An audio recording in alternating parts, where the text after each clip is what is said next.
Hello, BookTube.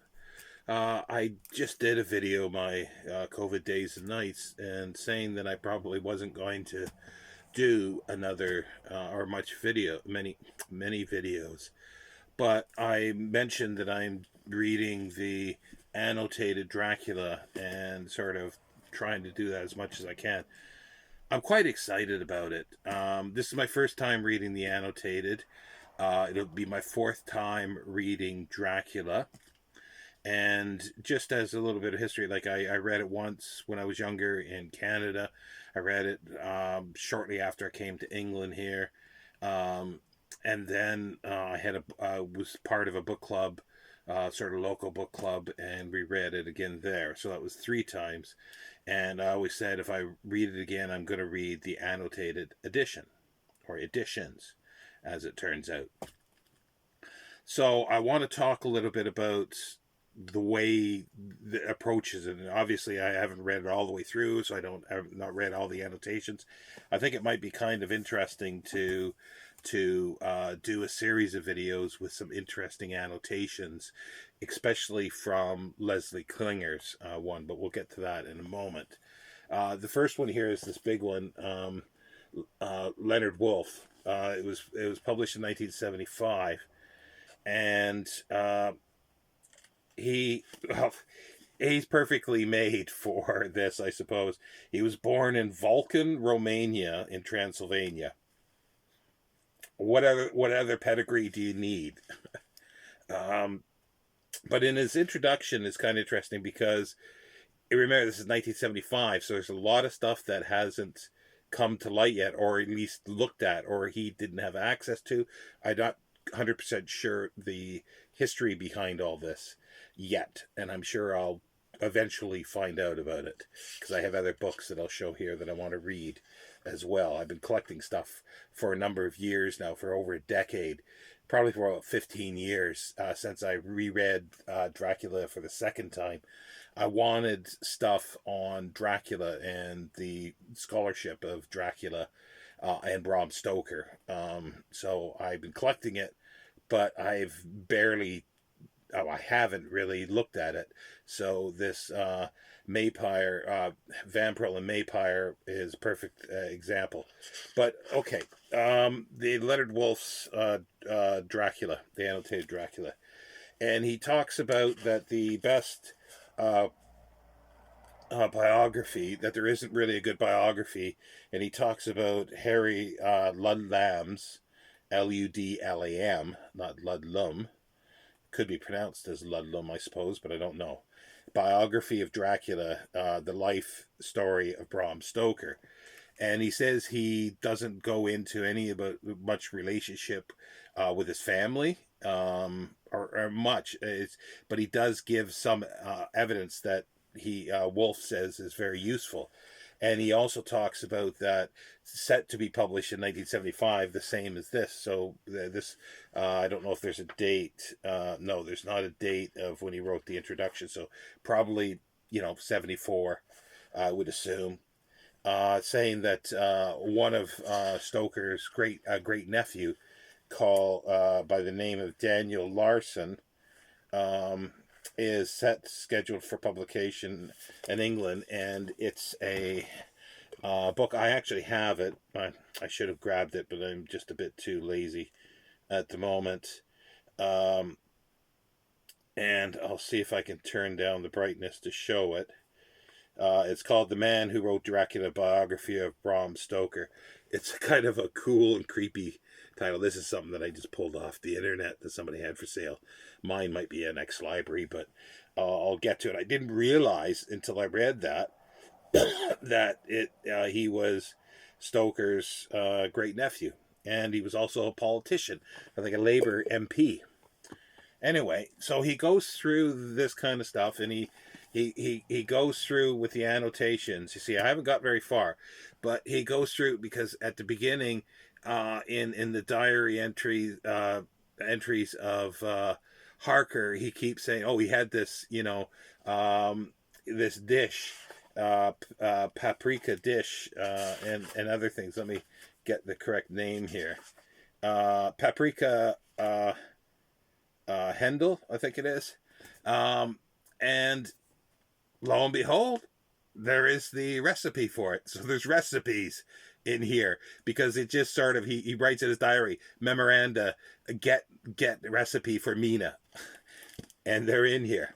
So he does that, but as I say, there isn't a lot of, well, sorry, let me rephrase that.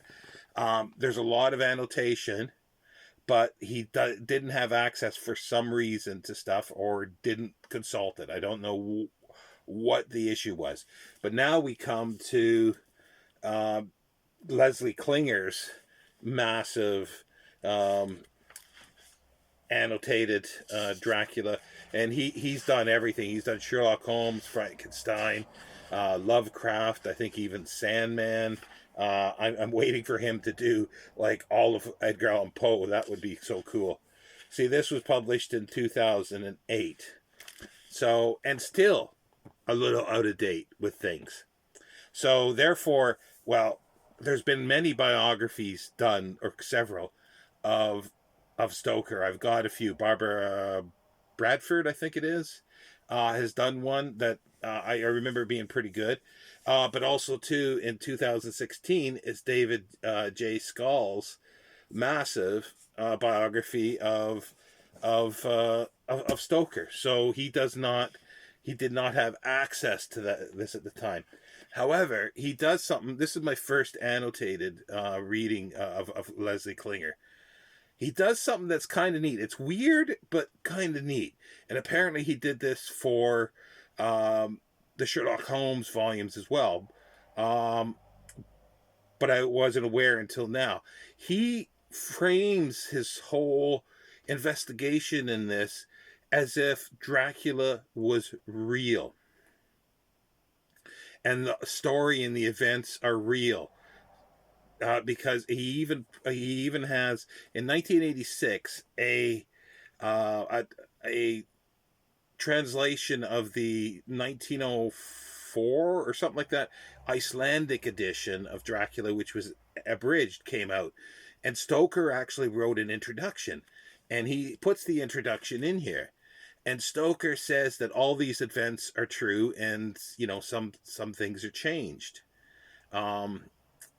As to protect the people, but he also goes as far as looking at other people's pastiche writings, like Kim Newman and others, and suggests that, well, maybe Dracula himself had a hand in the editing of these papers. Well, he calls them papers. That's the thing. He refers to Stoker's notes.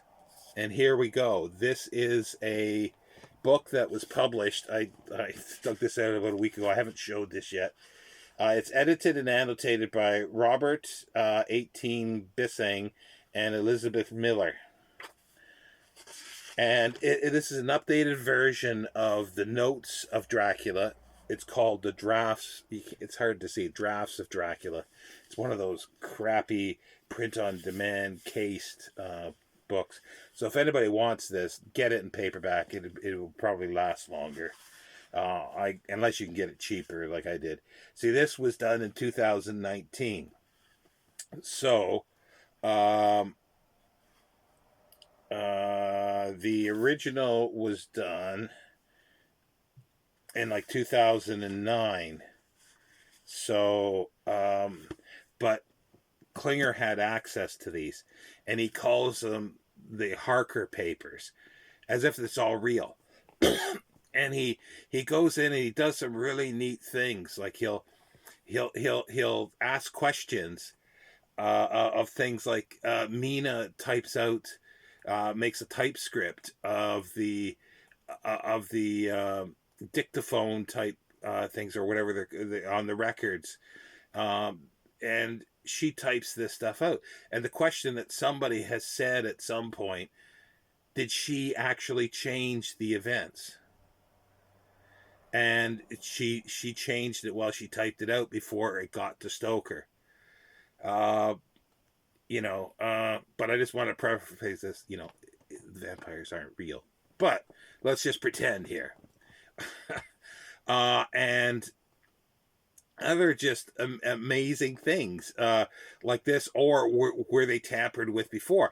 And did Dracula put pressure on Stoker to do this? And I think there is something that's written about this. I think Dacre, there's a prequel, or I think the prequel to, or the sequel to Dracula, that he's written might have something to do with that. But I know that there is some stuff out there, and I've yet to get to it. But he's Klinger is sort of showing this kind of stuff, and he brings in other books like suggestions of Christopher Frayling's vampires, Lord Byron to Count Dracula. This is an older book that was published in it's got essays. It was published in 1978 originally. And other things, like he talks about that in the notes, well, actually in the manuscript where Dracula starts, it had a 2, like chapter 2.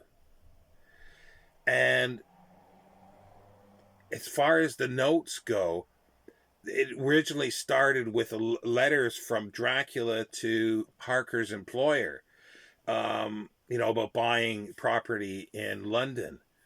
And then eventually, Harker goes, to where it starts out. He travels to Transylvania. It doesn't say what year, but Stoker puts dates and times. He's very, very punctual with the times and meticulous with the times. So it's May 2nd, the first entry. Now, in the original notes, the first telegram from Dracula to Harker's employer is April 24th, Monday, April 24th. What's this coming Monday? April 24th. And it's a Monday. Kind of cool. But that's based on, apparently, and that's not in here.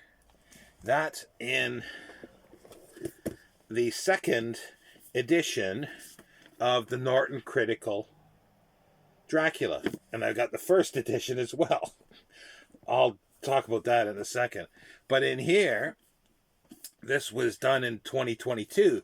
So even newer information has cropped up. But he says, they say in here, the editors say that 1893 is in the notes. Don't know why Klinger hasn't said that, or he hasn't said it yet. So he might eventually get to that. So I haven't got to it yet. So I leave that as a possibility. Yeah. So, and also too, something that's really, really neat in here is that this is 2022. The first one is 1997, edited by Nina Auerbach and David J. Scull. The second edition, which is bigger, it's taken out some stuff and the notes are all revised. This is edited by John Edgar Browning and David J. Scull. David J. Scull obviously is the author of Something in the Blood. That was 2016. And they also say in 2018, because they talk about in all these things, Harker says that he went to the British Museum to consult books on Transylvania. So there's a little history, like quite a detailed history.